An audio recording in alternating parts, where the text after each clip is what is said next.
Clouds hung like bruises over the cemetery, that Tuesday, thick and low, threatening to break.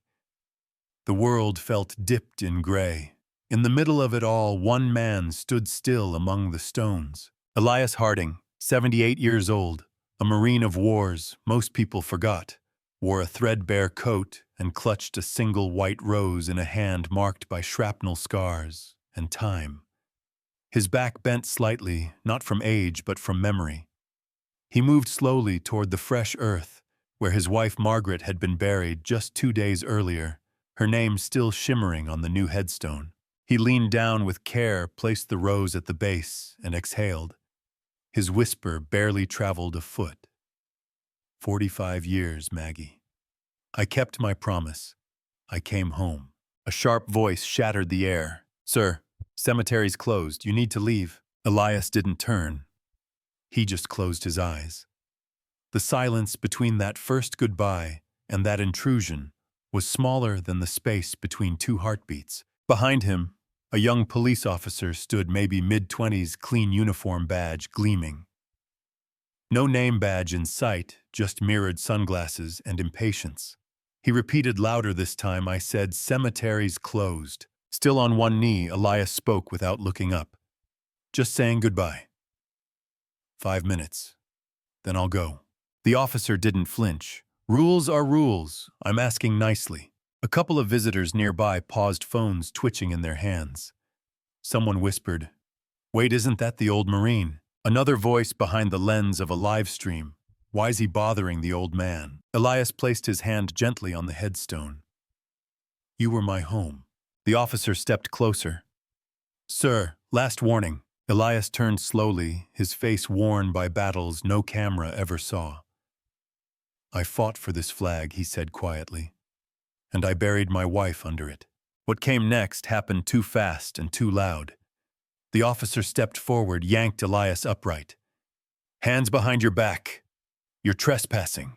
Gasps rippled. A woman's voice shouted, No, wait! He's not doing anything wrong. The officer forced Elias's hands behind him. Metal bit into his wrists. Then snap, crackle, the sound of a taser firing. The old man's body, convulsed, fell sideways into the wet grass, landing inches from Margaret's stone. Silence dropped like a guillotine. One mourner screamed. Another began recording. And somewhere behind the lens of a shaking camera phone, a comment lit up. He survived Vietnam, but not this. 10 minutes later, the wind shifted, and the earth stood ready to be shaken. They wheeled him out in silence. Elias Harding, wrists raw from the cuffs, body trembling from the taser, sat on the edge of a gurney in the emergency bay of St. Mary's Regional. The fluorescent lights buzzed overhead like bees lost in a tin can. His eyes weren't looking at the EMT, or the doctor, or the clipboard with his name misspelled twice. He was looking past them, through them, into some faraway field only he could see. Margaret's face was there somewhere in that field. He didn't blink, because blinking might mean losing her. Vitals stable. BP low but responsive, the nurse whispered. They thought he was asleep. He wasn't. Meanwhile, the video spread like gasoline on dry leaves. On TikTok, it hit 3 million views overnight. Facebook Reels showed it on loop, the slow kneel, the rose, the voice, the jolt, the fall, every frame dissected, every second analyzed. But the split was brutal. Comments flooded in like a war all its own. Rules are rules. Sorry, not sorry. Where's the compassion man? He fought for us. He's just another old guy thinking he's above the law. That's a Marine. That's my dad. That could be me. Local news called it an incident of concern. National outlets labeled it unfortunate. The police department issued a flat 2-line statement. Officers followed protocol. Investigation ongoing. They didn't mention the man's name. Not once. The funeral home director sent flowers. Quietly. No card. In his small 1-bedroom apartment, the walls lined with black and white photographs of another life. Eli sat by the window, unmoving. The folded flag from Margaret's coffin rested on the table. He didn't touch it. He didn't touch much of anything. The phone rang off the hook for 2 days, reporters, distant relatives, 1 or 2 former Marines. He didn't answer. He let the machine catch it all. But sometimes, late at night, he'd play them back. One in particular stuck in his chest like a thorn. "Sir, this is Corporal Davis. You don't remember me, but I trained under your son back in 2006. We all saw the video. You're not alone, sir. Just wanted you to know that." Click. That click echoed longer than the message itself. Then came the silence. Not just the kind that filled the room, but the one that filled him. Margaret used to talk to the silence. Now it just stayed there, loud and choking. 3 days later, the VA assigned a caseworker, Harriet Chen. Early 40s, Army Reserve, no-nonsense eyes. She didn't knock. She tapped the door lightly and entered like someone who knew what being forgotten felt like. Eli didn't look up. "I brought coffee," she said. No reply. "I know what they did. And it was wrong." Still nothing. She sat down, slow, unzipped her file. "You've had a long life of service, Mr. Harding. But this time, you let us fight for you." That made him flinch. She noticed, didn't press. Instead, she took out a photo taken 10 years ago. Marine Corps Honor Guard Memorial Day ceremony. Eli in full dress blues, saluting, back straight, chest out. "You still stand for something, sir," she whispered, "even when sitting." It was the first time he blinked since the cemetery. Outside his building, the world moved on too fast. Protesters came and went, some shouting support, others shouting law and order. Nobody seemed to agree on what mattered most, the rules or the man who broke them for love. But inside that small apartment, time had stopped. Until a knock came, not from Harriet this time. 12 knocks. Precise, sharp, rhythmic. 12 Marines stood outside in full uniform, silent as tombstones, eyes locked straight ahead. Harriet opened the door, stunned. "They came," she said almost to herself. Eli turned slower than usual, and then for the first time in days he stood. The sun over Washington Heights Cemetery 2 weeks later was a different sun, warmer, quieter, but still watched. No birds chirped. No bells rang. Just one young woman with a camera phone and a deadline. Lex Martinez hadn't planned to cover a veteran's story that day. She was a field reporter for a live-stream startup that thrived on outrage, gas prices, school board scuffles, internet drama. But the story of Elias Harding stuck to her skin like ash. She'd watched the original live stream 3 times. Not because it was viral, but because the silence before the taser fired haunted her.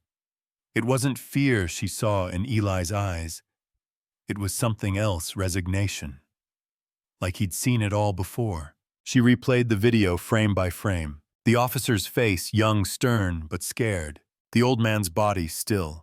Bracing, accepting. Then the collapse. Her inbox was filled with messages from vets. Not angry, just aching. "My father would have been him. We served in the same division. They don't see us anymore." Lex sat back in her chair.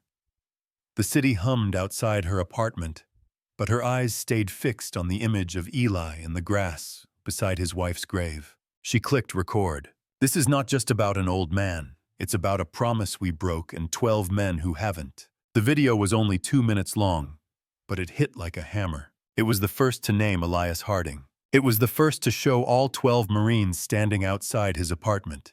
It was the first to ask a question no one wanted to answer. Where were the rest of us? In the comments, the world began to shift. Then came the messages from veterans groups, local units, retired drill sergeants. Not threats, offers. "Let us stand with him. You want a line of Marines, you'll get it. Just say where." Lex reached out to Harriet Chen. They met at a quiet diner off Route 17. Coffee between them, Harriet handed over the preliminary draft of a new cemetery protocol reform, veteran mourning grace period, proposed language. "It won't mean anything," Harriet said, "if it doesn't have a face." Lex looked her in the eye. "Then let's give it 12. They called it a silent formation. No protest. No signs. Just 12 Marines in full dress uniform, appearing without fanfare to flank Elias Harding during his return to Margaret's grave. It took 5 days to organize. No press releases, no permit, just a date. June 12th, 4 p.m. Word spread like wildfire in vet circles, through chain emails, Facebook groups, encrypted group chats. No hashtags, just honor. At the VA hospital, Elias said little. But when Lex showed him a photo of the 12 Marines lined outside his door that day, his fingers paused mid-tremble. "You think they'd do it again?" he asked, voice low. "They already said yes," Lex replied.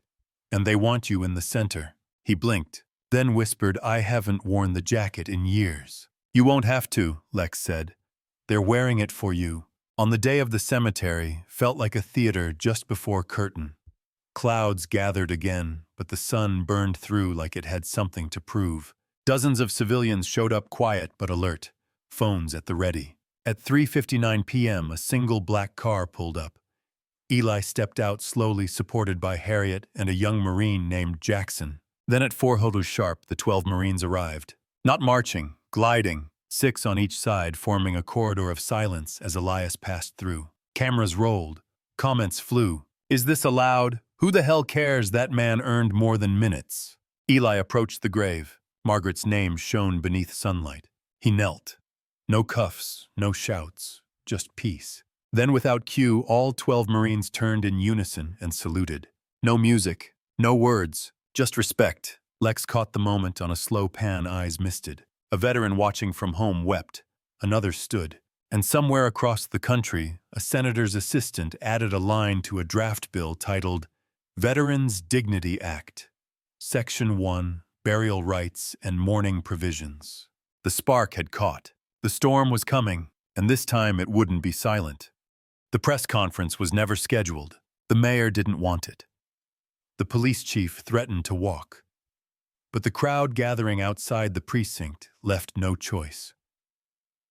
By noon, the day after Elias knelt again at Margaret's grave, the footage of the 12 Marines flanking him had surpassed 9 million views across platforms. Every second, another phone buzzed. Every second, another heart turned. Now, under the cracked seal of City Hall's press podium, the microphones fed like vultures. Inside the chamber, Police Chief Victor Mendez stood stiff, suit ironed sharp enough to cut glass jaw locked. His hands rested behind his back, not as a soldier's posture, but a shield. To his left stood Officer Darren Tuffles, the rookie who had cuffed, then tased Elias. His face was pale, expression unreadable. Harriet Chen sat in the back row. No uniform, just presence. She wasn't here to gloat. She was here to witness. "I will now take questions," the mayor began, but she didn't have to ask. They came like a swarm. Is Officer Tuffles facing charges? Was excessive force policy followed? Did you know the man was a decorated veteran? Do you believe the Marines' response was justified? Mendez spoke like a man drowning in rules. Our officer followed procedure based on the policy at the time. Lex, standing near the back with a live stream mic pinned to her blazer, spoke louder than she needed to. Was the policy moral? The silence that followed felt longer than the entire war Elias had served in. Mendez's throat clicked. He looked at the crowd, the cameras, the people outside the windows holding signs that read, "Honor not harm, and you tased America." Then he said low, "The policy failed." That's when the tremor began. Later, people would replay that moment over and over, the police chief admitting fault. A single line cracking a wall no one thought would break. Outside, the crowd cheered. Inside, Tuffles' mouth tightened. Not anger, shame. He looked to the back toward Harriet, then down. The mayor took back the mic. Effective immediately, a review board, independent, half-civilian, half-veteran, is being formed to investigate this incident and re-examine all mourning-related enforcement policies. Applause broke out, not from the media, but from the gallery, retired veterans, Gold Star family members, quietly clapping with the rhythm of something sacred. Afterward, in the hallway, Harriet found herself face to face with Tuffles. He didn't speak right away. His fingers twitched at his side as if still reaching for that taser. "I didn't know," he said. He didn't say anything. He just wouldn't leave. "You didn't ask," she replied. He nodded. The hallway buzzed around them. Then he whispered, "Do you think he'd talk to me?" Harriet looked at him long and hard. Not with anger, but with something heavier. "I don't know," she said, "but I think he's still listening." That night, the live stream of the press conference replayed on every major outlet. The hashtags evolved Justice for LI-12 salutes, rewrite respect, but the movement was no longer just online. It was standing, marching, voting, and the rules were no longer untouchable. June 18th, 1 week after the formation of the Marines, inside the marble walls of Jefferson Civic Hall, the air pulsed with something electric. It wasn't just a hearing, it was a reckoning. The plaque outside the chamber read, "Special Inquiry City Oversight Committee on Use of Force and Veterans' Rights." Inside the seats were packed, half uniform, half civilians, all waiting. Elias Harding was wheeled in quietly through the side door. Not in a hospital gurney this time, but in his old Marine-issue wheelchair, polished brass faded leather. He wore a dark coat, but under it someone had pinned his service ribbons modestly, just above the heart. When he entered, something strange happened. People stood, not a coordinated movement, not instructed, just instinct, one by one. Senators, reporters, opposing counsel, the mayor, until the entire chamber was on its feet. Elias didn't speak. He didn't need to. Lex sat near the front, live streaming every moment. Her phone balanced on a tripod beside a microphone shaped like a pen. The comment section exploded. "Look at him." They stood. "This is what dignity looks like." Chief Mendez took the stand first. His words were prepared, written by lawyers. "We acknowledge misjudgments. We move forward." But no one applauded. Then came Officer Darren Tuffles. He walked with a limp of guilt heavier than any injury. Dressed in civilian clothes, hair no longer buzzed. He looked human. When the lead councilwoman asked, "Do you regret your actions that day?" the room held its breath. "Yes," he said. "But that's not enough. I want to understand what I took from him." The room stilled. He turned slightly, locking eyes with Elias. "I saw a man who wouldn't move." Tuffles continued. "But what I didn't see was a man who'd already carried the dead for decades. I didn't see a goodbye. I saw a rule. That's my failure." You could hear a pin drop. Then slowly Harriet Chen, seated beside Elias, placed a hand over his. He gave no dramatic gesture, no speech. He only blinked once. And Tuffles nodded as if that was enough. Next came testimony from veterans across the country. In person, on video, in letters read aloud. "I served in 91. My wife passed. I was scared to grieve too long, afraid of the same thing happening to me. I teach JROTC. My students saw the video. They asked if that's what happens to heroes. My daughter deployed last year. She asked me, 'Dad, if I die, will someone get tased saying goodbye to me?' Tears weren't dramatic. They were steady, unrelenting, like truth dripping. Then came the footage, from multiple angles. Live streams, security cameras. Each clip shown back to back. Elias kneeling, officer shouting. The crackle, the collapse, and the 12 Marines forming a living shield. It was the first time the committee saw it all uncut. It was the last time anyone doubted what it meant. In the rear of the chamber, a senator whispered to her aide, "Draft the clause. Now." Outside the building, a crowd of over 3,000 gathered, flags, portraits, dog tags, some in silence, some in song. One group played taps every hour on the hour. Then came the announcement. The committee passed a resolution, 14-1. Effective immediately, all cemeteries under city jurisdiction must implement a veteran mourning grace period of 30 minutes post-closure for family members or service companions. Use of force protocols are banned for any civilian over 70 or visibly in mourning unless physical threat is present. Officers must complete veteran empathy training, including site visits to military memorials and bereavement counseling. The final clause, No veteran, regardless of age or rank, shall be removed from a loved one's grave without an official supervisor's review and express documented reasoning. The room erupted not in applause but in relief, as if the entire city had been holding its breath since that day in the rain. Elias remained still. Then very gently he nodded.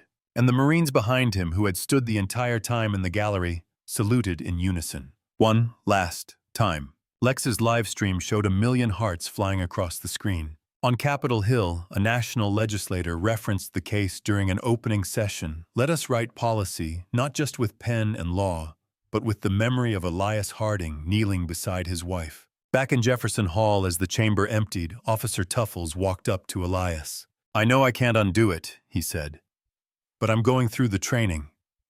And when I'm done, if you'll have me, I'd like to place flowers for Margaret." Elias didn't speak. He just reached out and shook his hand. No cameras caught it, but everyone remembered it. The first letter arrived 2 days after the resolution passed. Elias sat by the window in his small apartment light, spilling in across the armrest like a kind hand. His folded flag rested near the edge of the table, permanent now. He hadn't moved it since the day of the hearing. The envelope bore no return address. Inside, a crumpled note in uncertain handwriting. "Sir, I don't have much to say. I watched what they did to you. My father was a Marine like you. He didn't talk much about war, but he always cried when my mom died. You reminded me of him. Thank you for not shouting. Thank you for standing." Eli folded the letter once, then again placed it beside the flag. Then came another, and another. Some were typed, some handwritten. A few were drawings, children sketching soldiers beside grave markers with captions like, "Thank you for protecting your wife, and you are not alone." A third-grade teacher sent an entire class bundle. One card read, "Dear Mr. Elias, you're the reason I want to be brave without hurting people."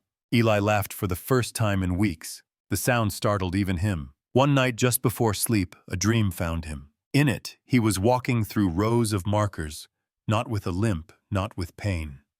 Whole again. The sky above was lavender, the kind Margaret always painted with her words. A head sitting on a bench beside a white stone was her. She wore that soft blue coat he'd buried her in. She turned, smiled. "You did it," she whispered. He wanted to reach for her, but he stopped. Not out of fear, but respect. Then she nodded. "You don't need to hold my hand anymore, Eli. You're holding the country's." He woke before she stood. The next morning, he found an email from the Veterans Alliance, a request to speak at Memorial Park's sunrise ceremony, the largest event in the state. He was unsure.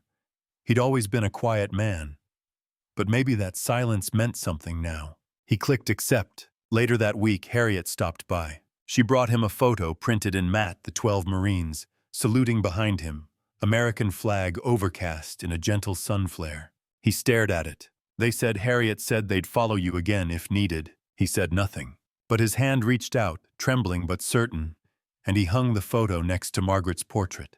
For the first time since the cemetery, the wall felt full again. Late September. The sky above the VA rehabilitation courtyard was clear, the kind of pale blue that only arrives after storms. Elias Harding sat in a circle of chairs, arranged loosely beneath a grove of elms. Around him were 20 others, men and women in worn caps, oxygen tubes, prosthetic limbs, or just eyes too tired to speak. A sign read, "Veterans Peer Resilience Group, Session 22.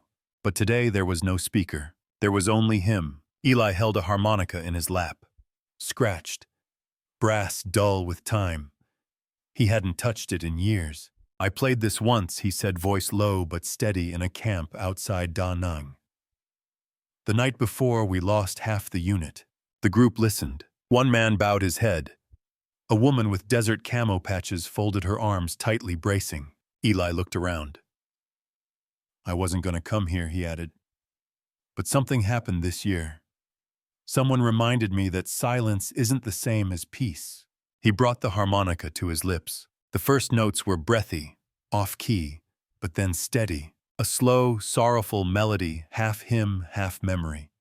It wove through the air like a thread. Some recognized it. The Marines' hymn played brokenly, like it had traveled too far and too long to still be proud, but it was proud anyway.